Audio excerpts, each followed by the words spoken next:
రాజమండ్రిలో కల్తీ పాల ఘటన తీవ్ర విషాదాన్ని మిగిల్చుతోంది. ఈ ఘటనలో మరొకరు ప్రాణాలు కోల్పోవడంతో మృత్యుల సంఖ్య 11కు పెరిగింది. లాలా చెరువుకు చెందిన ఎస్ రామలక్ష్మి చికిత్స పొందుతూ మృతి చెందారు. కల్తీ పాలు సేవించి అస్వస్థతకు గురైన మరికొంతమంది బాధితులు ప్రస్తుతం రాజమండ్రిలోని పలు ఆసుపత్రుల్లో చికిత్స పొందుతున్నారు.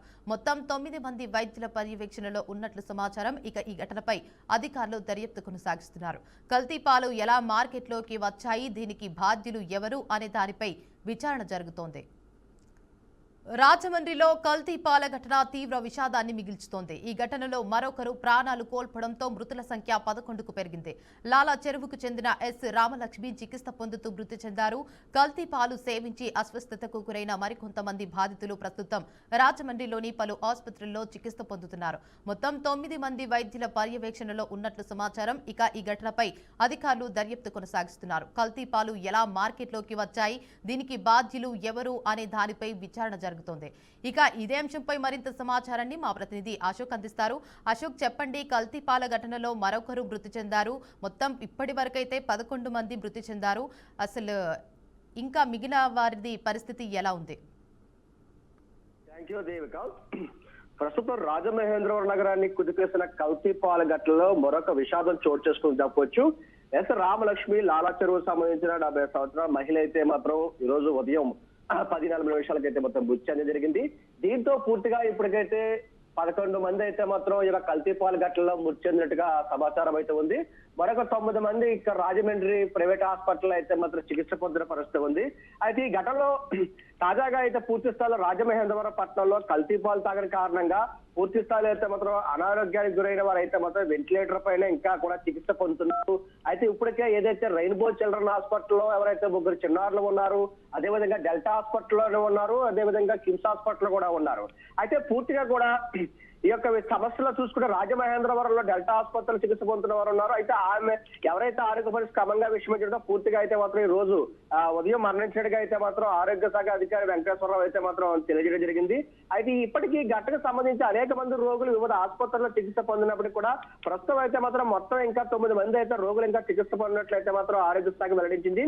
అయితే ఇదే విధంగా కిమ్స్ ఆసుపత్రిలో ఏదైతే 3 రోగులు ఉన్నారు, అదేవిధంగా డెల్టా ఆసుపత్రి 2 రోగులు, రెయిన్బో చిల్డ్రన్ హాస్పిటల్లో 3 రోగులు ఉన్నారు. అయితే రవి చైతన్య ఆసుపత్రిలో ఒకరు చికిత్స పొందుతున్నారు. ఈ రోగులందరూ కూడా నిపుణులైన వైద్యుల పర్యవేక్షణలో చికిత్స పొందుతున్నారు. అధికారులు తెలపడం జరిగింది. ఇక ప్రతి రోగి ఆరోగ్య పరిస్థితులు నిరంతరం పరిశీలిస్తూ అటు అధికారులు, కలెక్టర్ కీర్తి చేకూరి అదేవిధంగా రాజకీయ నాయకులు పూర్తి స్థాయిలో అయితే మాత్రం వారికి ప్రభుత్వం అండగా ఉంటుందని చెప్పడం జరిగింది. అయితే ఇందులో భాగంగా ప్రముఖ నెఫ్రాలజిస్ట్ డాక్టర్ రవిరాజ్ స్వయంగా రాజమహేంద్రవరం వచ్చి రోగుల ఆరోగ్య పరిస్థితి సమీక్షించడం జరిగింది. ఆయన ఆరోగ్య స్థితిని వైద్యులతో కలిసి పరిశీలించి అవసరమైన చికిత్సపై సూచనలు ఇస్తున్నారు. కిడ్నీ సంబంధిత సమస్యలు ఎదుర్కొంటున్న రోగులకు ప్రత్యేకమైన వైద్య సేవలు అందిస్తామని కూడా తెలపడం జరిగింది. అయితే ఏదేమైనప్పటికీ ఇలాంటి కల్తీ పాల ఘటనపై ఇప్పటికే పోలీసులు కేసు నమోదు చేసి దర్యాప్తు కొనసాగిస్తున్నారు. పాల సరఫరా చేసిన వ్యక్తిని అరెస్ట్ చేసి రిమాండ్కు పంపినట్లు సమాచారం ఉంది. ఈ ఘటన రాజమహేంద్రవరం నగర ప్రజల్లో తీవ్ర భయాందోళనకు దారి చేసిందని చెప్పవచ్చు. దేవక ఆహార భద్రతపై మరింత కఠిన చర్యలు తీసుకోవాలని స్థానికులు డిమాండ్ చేస్తున్నారు.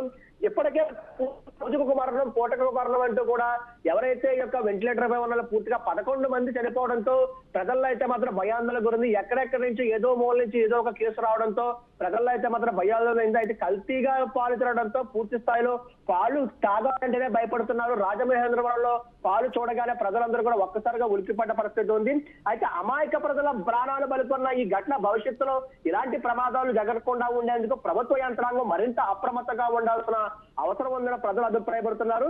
అయితే ఇప్పుడుగా చూసుకున్నట్లయితే ఎవరైతే సంబంధించినటువంటి ఈ గణేష్ అయితే అడపాల గణేష్ ఎవరైతే ఉన్నారో అతను అరెస్ట్ చేయడం జరిగింది, రిమాండ్ కు పంపించడం కూడా జరిగింది. అయితే ఇంత కోణంలో జరుగుతున్నప్పటికీ పూర్తి స్థాయిలో ఏదైతే ముందు స్థాయిలో చూసుకున్నటువంటి ఇక 40 మంది రైతుల దగ్గర పాలను పూర్తిగా సేకరించి ఈ యొక్క ఫ్రీజర్ లో పెట్టి మరలా పాలను క్యాన్లో చేసుకునేటప్పుడు దాంట్లో సంబంధించినటువంటి ఏదైతే ఇథిలిన్ గైకాల్ అనే విషపూరిత వాయువు అందులో పడడంతో పూర్తిగా అయితే మాత్రం దీనికి ఏదైతే సంబంధించినటువంటి పూర్తిగా విషపాయువు పాలు అయితే మాత్రం పూర్తిగా కూడా కలుషితం అవడంతో ఇక ప్రజలైతే మాత్రం పూర్తిగా అస్వస్థకు కూడా జరిగింది. అయితే ఫోరెన్సిక్ ల్యాబ్ రిపోర్టర్ కీలక విషయాలను పూర్తి వెల్లడించింది. విషపూరిత రసాయనం కలిసిన పాలు తాగడం వల్లే బాధితులు కిడ్నీ ఫెయిల్యూర్ గురై ప్రాణాలు కోల్పోయినట్లు అధికారికంగా నిర్ధారణ అయింది. తూర్పు గోదావరి జిల్లా రాజమహేంద్రవరం నగర పరిధిలో చోటు చేసుకుని ఘటన ప్రజల్లో తీవ్ర భయాందోళనకైతే మాత్రం పూర్తి స్థాయిలో అయితే మాత్రం చాలా వరకు ఇబ్బందికరంగా మారినది. అయితే ఇప్పటికే కూడా ఎవరైతే పూర్తి స్థాయిలో గణేష్ సంబంధించిన వారే ఉన్నారా, ఇంకా ఈ పాలు వెనకాల ఎవరైతే ఉన్నారో దీని వెనకాల పూర్తి స్థాయిలో ఎవరైతే కోణంలో దీని పూర్తిగా వెనక డాన్ ఎవరన్నా ఉన్నారా అనేది పూర్తి జల్లెడపడుతున్న పరిస్థితి ఉంది. ఇటుపక్కే కాదు పూర్తి జిల్లాలు, అటు విశాఖ, కాకినాడ, విజయవాడ, గుంటూరు అన్ని జిల్లాల్లో కూడా ప్రభుత్వం అప్రమత్తమైంది. సీఎం చంద్రబాబు నాయుడు సూచనల మేరకు, డిప్యూటీ సీఎం పవన్ కళ్యాణ్ ఆదేశాల మేరకు కూడా పూర్తి స్థాయిలో అయితే మాత్రం అధికారులు చుట్టుముట్టిన పరిస్థితి ఉంది. అయితే ఈ ఫీజర్ లో లీకేజ్ సమస్య ఉందని గుర్తించడం జరిగింది. ఆ ఫీజర్ ను రాజమహేంద్రవరంలో ఒక టెంకరింగ్ వర్క్ షాప్ తీసుకెళ్లి రిపేర్ చేయించడం కూడా సమాచారం ఉంది. లీక్ అవుతున్న కంటైనర్ కి ఎంసీలు ఉపయోగించి కూడా తాత్కాలికంగా మరమ్మతులు చేసి అతని నిర్లక్ష్యంతో 11 మంది, అంటే ప్రస్తుతం 11 మంది ఉన్నారు కానీ ఇంకా మిగతా పరిస్థితి కూడా విషమంగా ఉంది. వాడు రేపో మాపానుడుగా ఉన్నా కానీ ప్రస్తుతం అయితే మాత్రం బంధువులు ఎవరైతే ఉన్నారో వారి ముందు కళ్ళ ముందే వారి బంధువులు ప్రాణాలు గాలిలో కలిసి అనంత లోకాలకు వెళ్ళిపోవడంతో ఏదీ చేయలే పరిస్థితుల్లో ఉన్నారు. కన్నీరు ముందేరవుతున్నారు. ఒక రోజు బాగుంటో రెండో రోజు అయితే సీరియస్ అవడంతో వారి చేతుల్లో ఏమీ లేదు, అంతా దైవాధనంగా ఉందని చెప్పేసి కన్నీరు ముందేరవుతున్నారు. హాస్పిటల్ పరిస్థితి ఉంది.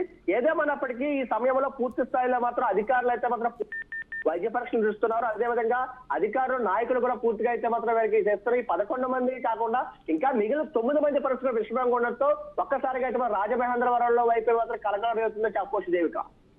Right, thank you for the update Ashok.